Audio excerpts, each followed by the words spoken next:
सभी कोशिकाओं में आनुवंशिक संकेत होते हैं और उनका अपना जीवन होता है, लेकिन ऐसा कहना कि सभी कोशिकाओं का एक कारण शरीर है वो भी ठीक नहीं है।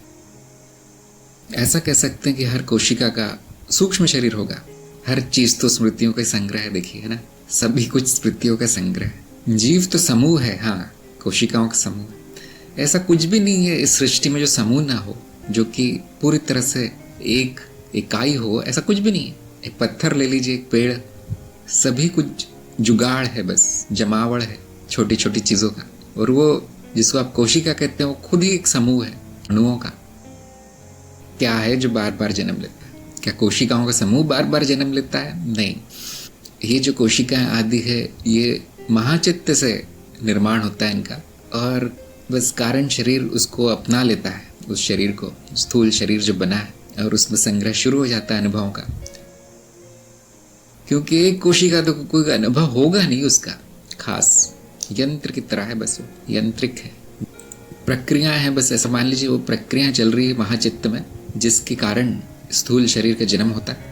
सभी को पता होगा भौतिक वस्तु है शरीर, भौतिक वस्तु। तो कोशिकाओं में 1 या 2 परतें होती हैं, अधिक से अधिक, उससे ज्यादा कुछ नहीं होता। उनका कोई जीवन का लेखा जोखा कहीं संग्रह नहीं हो रहा। मेरी ऐसी मान्यता है, तार्किक लगता है ऐसा। उनकी स्मृति बहुत कम है, ना के बराबर।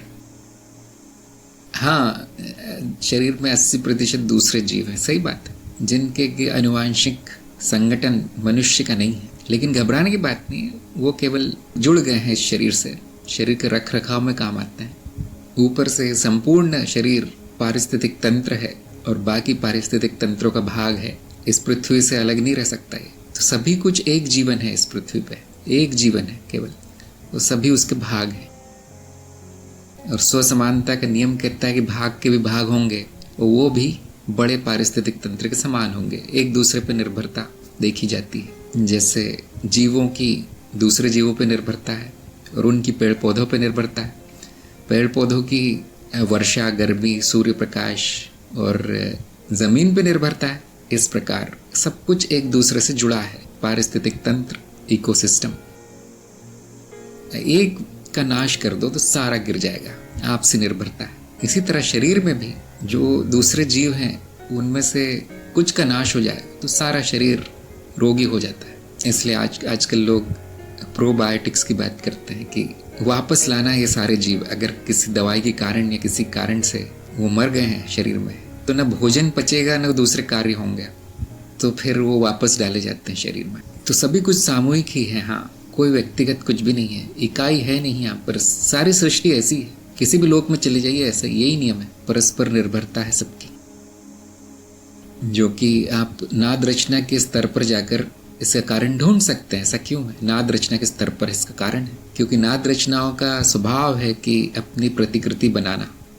और अगर एक नाद है जो शक्तिशाली है तो वो दूसरे नाद को अपने में सम्मिलित कर लेता है, अपनी छाप दूसरे पर छोड़ देता है, और वो जो पहला था वो नष्ट हो जाता है। तो ये भक्षण का कार्य नाद रचना के स्तर पर चल रहा है। तो क्या होता है कि अगर दूसरी भी नाद रचना शक्तिशाली है तो दोनों में आपस में एक संबंध बन जाता है, एक संतुलन बन जाता है। और यही प्रक्रिया हमें सभी स्तरों पर दिखाई पड़ती है।